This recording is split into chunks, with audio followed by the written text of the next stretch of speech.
Somewhere in northwestern New Jersey last night, close to 10 inches of rain fell out of the sky and into neighborhoods that were already soaked. 10 inches. That is more than 2 months of normal summer rain for that part of the country, delivered in the dark, in a single stretch of hours, while most people were asleep or trying to be. In River Edge, at least 5 people had to be pulled out of vehicles that were sitting in water that had no business being on a road. In Hunterdon County, an animal sanctuary went under. And across the state line, in a city of more than 8 million people, the National Weather Service had a flash flood warning up. While the rain kept coming down at rates, the drains underneath the streets were never built to swallow. Here is the part that makes this different from a bad storm. This storm is not moving. It's stalled. And by the time you finish this video, you are going to understand exactly why a storm that refuses to move is the single most dangerous shape a rainstorm can take, why this one is only the latest link in a chain that has been forming all summer, and one number about this year that almost nobody is reporting because it does not fit the story everybody wants to tell. Stay with this one to the end. I promise you the honest version is more interesting than the scary version. If you want the real picture on events like this while they are still unfolding, not 2 days later when the noise has died down, subscribe. That is the whole reason this channel exists. Now, about that word, stalled. Think about a lawn sprinkler, the kind that swings back and forth across the yard on a little motor. It works because it keeps moving. Every patch of grass gets a few seconds of water, then the head swings away, and that patch gets the rest of the minute to soak it in. Now jam the motor. Same sprinkler, same amount of water coming out of the hose, but the head is locked in one direction, pointed at one strip of lawn. Come back in an hour and you do not have a watered yard. You have a trench. That is what happened over the Northeast this week. A strong upper-level low developed over the region, and to the north and east of it, a ridge of high pressure sat there like a parked truck, blocking the exit. Weather systems in the middle latitudes normally travel west to east.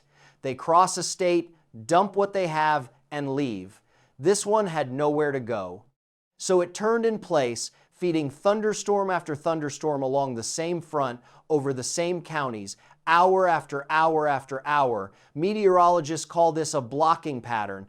The Weather Prediction Center put parts of New Jersey, New York, and Connecticut under a moderate risk of excessive rainfall, which is level 3 on a 4-level scale, and more than 35 million people found themselves under flood watches stretching from Baltimore and Philadelphia up through the New York metro area and into southwestern New England. Governor Kathy Hochul got out ahead of it on Monday, warning the entire state of New York that a system would stall over them beginning Tuesday and bring prolonged rain, thunderstorms, and flash flooding. Her office put the Mid-Hudson, New York City, and Long Island at a moderate chance of flash flooding, a 40 to 70% shot. Widespread totals of 2 to 5 inches, with local peaks up to 6, and the Catskills possibly seeing 6 to 8 inches through Wednesday morning. Water rescue teams were pre-staged. More than 3,000 transportation supervisors and operators were put on standby, along with dump trucks, excavators, vacuum trucks, and pumps. That is a state government treating a rain forecast the way you would treat an approaching hurricane. And they had a reason, because the sky had already run a rehearsal. On Monday, a day before the main system arrived, isolated storms fired up over northern New Jersey. One of them barely moved. Radar estimates put more than 3 inches of rain over the area around Glen Rock and Ridgewood in a short window, and highways and streets across parts of Bergen and Passaic counties went under. Video from Glen Rock showed a BMW nearly swallowed. 2 people got out of it before police arrived, and the water was too deep for a tow truck to even reach the car. One thunderstorm. Not a hurricane, not a named system, not the main event. A single Monday afternoon storm that happened to sit still over the wrong suburb. That was the preview. Now here is the number that explains why the main feature was so much worse. 1 3/4 inch per hour. That is roughly the maximum rainfall rate the New York City stormwater system can handle. That is the design limit. Rain falling faster than that does not disappear. It has to go somewhere, and gravity is not interested in your opinion about where. The forecast for this system called for rainfall rates of 1 to 3 inches per hour in the heaviest bands. Do the arithmetic in your head and you can already see the problem. When the sky delivers 3 inches in an hour to a system built for 1 3/4, the surplus does not evaporate. It backs up. It comes up through the drains instead of going down them. It finds the lowest opening in the street, and in New York City, the lowest openings in the street are subway stairwells and the doorways of basement apartments. We have watched this exact math play out before. In 2021, the remnants of Hurricane Ida dropped more than 3 inches of rain on the city in a single hour, which was a record at the time, and 13 people died in New York City, several of them trapped in basement apartments as water rose faster than a door could be opened against it. Just this month, on the 18th of July, the city went from a heat wave and a sky full of Canadian wildfire smoke to flash flooding in the space of about a day, with water pouring into subway stations and stalling cars on city roadways. And the ceiling on all of this is that widespread 3 to 5 inch forecast, with isolated spots up to 7. Sit with the 7 for a second. New York City's average rainfall for the entire month of July is 4.6 inches. 7 inches means some neighborhoods take a full calendar month of rain plus 50% extra in about 36 hours. But here is where I have to stop you, because if we only talk about New York, we are telling you maybe a fifth of the story. This storm is not the story. This storm is a link. And the chain it belongs to is what makes this summer worth understanding. Rewind 18 days to the 10th of July, southeastern Missouri. Slow-moving storms park over the Ozark Hills before dawn and produce what meteorologists classify as a 1,000-year rainfall event. Homes inundated in the dark, roads closed across Reynolds, Iron, and Madison counties. Campers pulled off cabin rooftops and out of trees by National Guard helicopters in the middle of the night in the middle of Missouri. And notice the phrase that keeps appearing, slow moving. It appears in Missouri, it appears in Texas, it appears in New Jersey, it appears in the Weather Service discussion for almost every catastrophic flood in American history. Forecasters have a word for the worst version of it, training. Like rail cars on a track, one thunderstorm cell after another rolls along the same line, over the same ground, each one dumping its load on ground that has not finished absorbing the last one. A single thunderstorm might hold an inch of rain.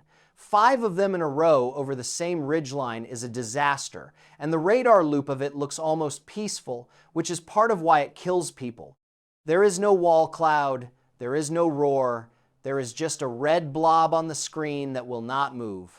5 days after Missouri, on the 15th of July, the atmosphere sets up that same trap over central Texas. Slow-moving thunderstorms begin forming over the hill country on a Tuesday night and keep redeveloping over the same ground for 3 straight days. Uvalde County takes more than 21 inches of rain from Monday to Thursday, according to preliminary National Weather Service data, with parts of the northern county measuring up to 28 inches. Kerrville takes more than 19. 28 inches of rain is more than 2 feet of water. If none of it ran off, you could stand in it and it would come past your knees across an entire county. Of course it ran off.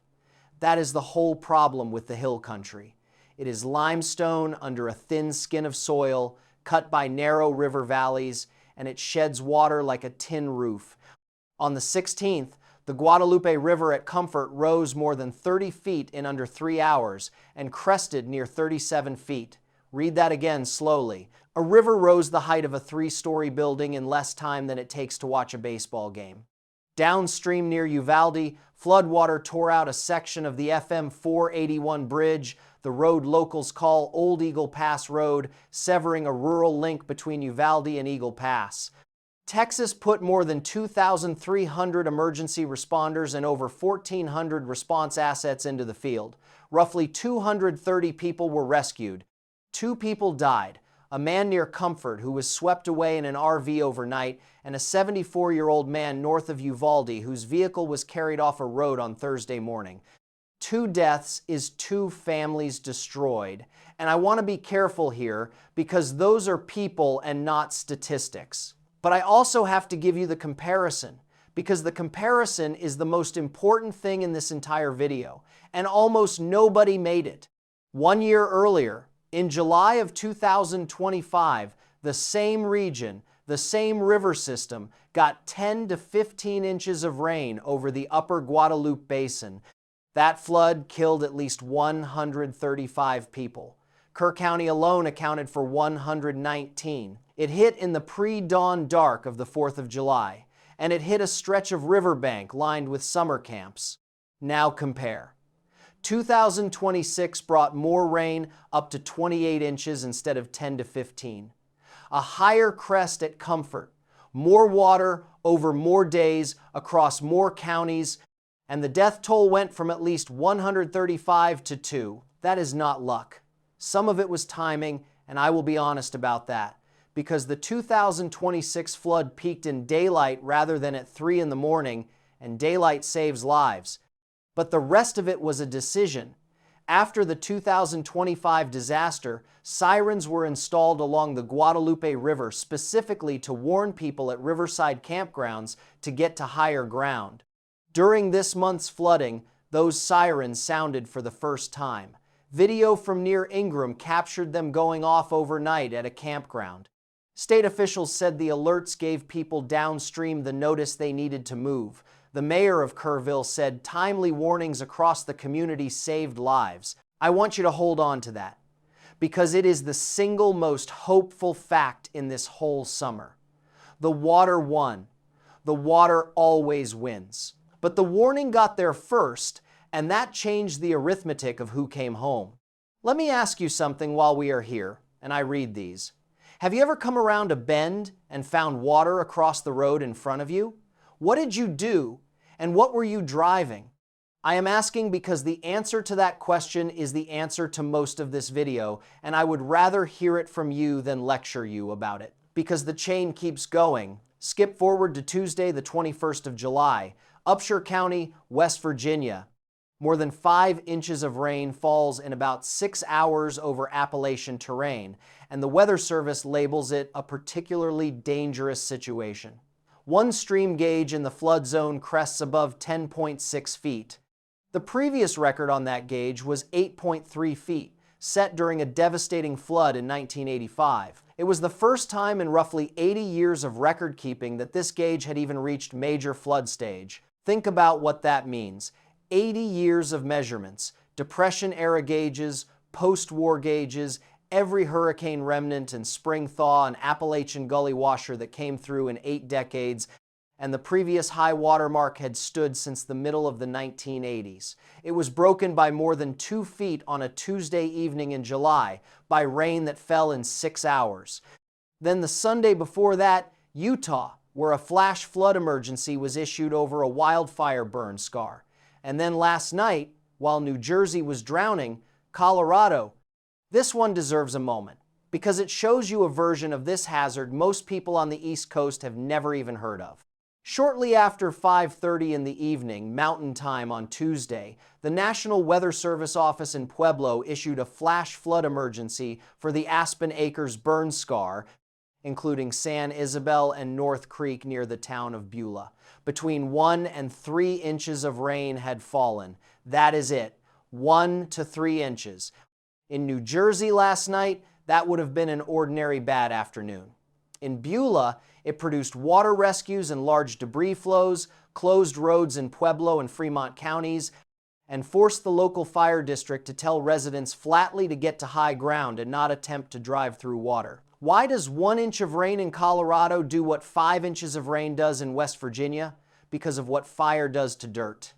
Days earlier, before any of this happened, a senior meteorologist at the Weather Service office in Pueblo named Steve Hodenish told a local station that rain over the burn scar was a double-edged sword. Good news, it helps put the fire out. Bad news, he said, is horrific flash flooding. He explained that the Aspen Acres fire had burned so hot in places that it changed the chemistry of the soil itself and made it hydrophobic, water resistant. A public information officer with the incident management team put the same idea another way, describing how intense fire strips out the vegetation that normally holds soil in place and lets rain soak in, and leaves behind something close to a waterproof layer on the surface. So picture a mountainside that used to be a sponge and is now a parking lot tilted downhill. Rain that would have vanished into the ground in June runs straight off in July, gathers speed on the slope, picks up ash, charred logs, boulders and mud, and arrives in the valley below as something that is not really water anymore. It is a moving mixture with the density to shove vehicles and the mass to bury a road. Colorado is having a historically severe fire season. Every acre that burned this summer is now a hillside waiting for the next thunderstorm. That is a hazard with a memory that lasts for years. All right. Now, the part I promised you at the beginning. The honest room. You have heard the phrase 1,000-year flood at least twice already in this video, and it is one of the most badly misunderstood terms in all of weather. It does not mean once every 1,000 years. It does not mean this cannot happen again in your lifetime, and it certainly does not mean it cannot happen again next summer. It is a probability statement. A 1,000-year rainfall event means an event with a 0.1% chance of occurring at that location in any given year. That is all it means, which is exactly why Texas Hill Country could take one in July of 2025 and another in July of 2026. 2 consecutive years is not a violation of the math. It is a low probability outcome, and low probability outcomes happen constantly across a country this size because you are not rolling one die. You are rolling thousands of them at once, every single summer, in every county in America. Somewhere, the improbable number comes up. That is not a conspiracy, that is statistics. But there is a second half to this, and it is the part that deserves your attention more than the scary label does. Those probability curves were built from historical rainfall records. They describe how often extreme rain used to happen. If the underlying atmosphere is changing, then the number on the label is describing a world that is drifting out from under it. A storm that was a 0.1% event under 20th century conditions is not necessarily a 0.1% event now. The label has not been updated as fast as the sky has, and now here is the number nobody is putting in a headline. Flash flood emergencies are the highest tier of flood alert the Weather Service issues. They are meant for rare situations where extreme rainfall is producing a serious threat to human life and catastrophic damage is already happening or about to. There were 15 of them issued across the United States in a 2-week span this month, more than a dozen in July alone. That puts this July within striking distance of a monthly record. But the annual total, as of the 21st of July, stood at 32 for the year. And 2025, at the same point on the calendar, had 49. 2024 had 38. The all-time record year is 2024 with 93 flash flood emergencies, and last year came in second with 55. So the honest headline is not that 2026 is the worst flooding year on record. It is not. It is running behind the last 2 years. The honest headline is stranger and more specific than that. Nearly half of this entire year's flash flood emergencies were issued in a single month. This year was quiet, and then July arrived and the calendar caught fire. That is a concentration story, not an annual record story. And if a channel tells you otherwise, they did not read past the first paragraph. The last piece of honesty. I cannot tell you that this particular stalled low over New Jersey was caused by a warming climate, and neither can anybody else this week. Attributing one individual storm takes months of careful modeling by scientists who run the world with and without human influence and compare the odds. That work is real, and it gets done, but it does not get done in 48 hours for a YouTube video, and anyone claiming otherwise is guessing. What can be measured, and has been, is the trend underneath all of it. For every 1 degree Fahrenheit of warming, air can hold about 4% more water vapor. That is not a projection. That is a physical relationship worked out in the 1800s, and it holds up in a laboratory. The United States has warmed by nearly 3 degrees on average since 1970, according to analysis from the research group Climate Central.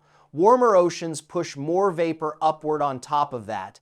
So the storms are not necessarily stronger, the pantry they are raiding is fuller, and the fingerprints show up in the rain gauges. That same group examined 144 American cities in an analysis released this April and found that 90% of them, 129 cities, have seen hourly rainfall intensity increase between 1970 and 2025. In those cities, hourly rainfall rates are now about 15% higher on average than they were several decades ago. Every region of the country showed increases. Not one coast, not one political map, every region. 15% sounds modest until you put it against that New York number from earlier. A system designed to swallow 1 3/4 of an inch per hour does not care about averages. It cares about whether a given hour clears the bar or not. Nudge the whole distribution of hourly rainfall upward by 15%, and you have not made every storm worse. You've taken a set of storms that used to land just under the threshold and moved them just over it. The pipe does not fail gradually. It fails completely, and it fails on the hours that used to be survivable. That is the real story of American flooding in 2026. It is not that the rain has become unrecognizable. It is that the buildings, the culverts, the storm sewers, the highway underpasses, and the basement apartments were all engineered around a rainfall climate that no longer exists, and nobody sent them the memo. New York is the loudest example because 8 million people ride under it. But every city in America with a drainage system older than you are is running the same experiment. So what do you actually do with all this? Here is the part I want you to remember long after you forget which county flooded on which Tuesday. Flooding is the second leading cause of weather-related deaths in this country, behind heat. It kills more Americans in an average year than tornadoes and more than lightning. And the majority of those deaths, more than half by every measure the Weather Service and the CDC have published, happen in vehicles, not in collapsing houses. In cars, on roads, usually within a few miles of home, usually to people who thought they could make it. The physics are not on your side, and they are not subtle. 6 inches of fast-moving water will knock a grown adult off their feet. 12 inches will float most cars. 18 to 24 inches will carry away a pickup truck or an SUV, and the vehicle does not need to be submerged to be lost. It only needs to become buoyant enough that the tires stop gripping, and you cannot see the road under the water. The pavement may already be gone, scoured out from underneath, which is exactly what happened to that bridge outside Uvalde. At night, with rain on the windshield, you have no chance of judging any of it. That is the entire reason the Weather Service built a slogan around it. Turn around, do not drown. Governor Hochul used the same phrase in her warning this week. It sounds simple to the point of being condescending, right up until the moment you are the one sitting at the edge of moving water on a road you have driven for 20 years, running late, thinking it looks shallow. One more thing that will cost you nothing and might buy you 15 minutes. Learn the 3 words, because they are not interchangeable, and the difference between them is the difference between preparing and running. A flood watch means conditions are favorable. Rain is coming, the ingredients are in place, and you should know where your car is parked and where your route out is. A flood warning means it is happening now or it is about to in your specific area, and you should be off the roads. A flash flood emergency is the rarest of the 3. The Weather Service reserves it for situations where extreme rainfall is producing a severe threat to human life and catastrophic damage is already occurring or is imminent. When one of those hits your phone, the decision window is not measured in hours. Beulah, Colorado got one at 5:30 in the evening on Tuesday while water rescues were already underway. A few more things, and these are specific If you live in a basement apartment anywhere in a flood-prone city, you are in the single most dangerous residential space during a flash flood, and the danger is not slow. Water pressure against a door that opens outward can pin it shut. Know your route up and out. Decide in advance what triggers you to use it, and use it early rather than watching to see how bad it gets. Turn on wireless emergency alerts on your phone and leave them on. In New York, residents can text their county or borough name to 333-111 and get real-time state alerts. Whatever state you are in has an equivalent, and it costs you nothing. Find out whether you live downstream of a burn scar. If you are anywhere in the interior West, this is not theoretical. A fire that happened 2 summers ago and 2 ridges away can put a debris flow through your property from a thunderstorm that only drops an inch. Ask your county emergency management office, they know. And if you are in a low-lying area with a river or creek nearby, know your elevation relative to it and know one specific place higher than you are that you can reach on foot, not by car. On foot. So what happens next? The stalled system that flooded New Jersey overnight is pivoting slowly toward New England. The greatest flood risk through Wednesday night runs from northeastern Pennsylvania across southeastern New York, northern New Jersey, western Connecticut, and western Massachusetts. And the forecast keeps the threat of repeating downpours in the picture into Thursday. Ground across that whole corridor is now saturated, which means the next inch of rain behaves like the 5th inch would have on Monday. Saturated ground is a bill that comes due later. Farther south, moisture associated with Tropical Storm Bertha has been interacting with a stalled front over the southern mid-Atlantic and the Carolinas, and forecasters flagged the potential for up to a month's worth of rain there from the middle of the week into the weekend. Watch that, and keep an eye on the monthly count, because July is not finished. The record for flash flood emergencies in a single month is close enough that a bad Thursday could take it. Here is the thing I keep coming back to, and then I will let you go. The most consequential number in this entire video is not 28 inches in Uvalde County, and it is not 10.6 feet on a West Virginia stream gauge, and it is not the 10 inches that came down on northwestern New Jersey while people slept. It is the gap between 135 and 2. Same river valley, same month of the year, more rain the second time. A fraction of the loss. That gap is made of sirens, cell phone alerts, forecasters who called it early, a governor who staged rescue teams before the first drop, and thousands of ordinary people who heard something and moved instead of waiting. The water is getting heavier. That much is measured, and it is not in serious dispute. But the warning is getting faster too. And this summer produced the clearest proof of that we have had in years. Which one wins in your town depends on what you do in the 90 seconds after your phone makes that noise. If you want to keep tracking this with me, subscribe and turn on the bell. I will be watching 3 things over the next several days. Whether this system finishes its turn into New England or reloads over the Hudson Valley, whether the Bertha moisture delivers that month of rain to the Carolinas, and whether July of 2026 breaks the monthly record for the highest level flood alert this country issues, with 2 days left on the calendar to do it, the sprinkler is still jammed. We will see where it is pointed tomorrow.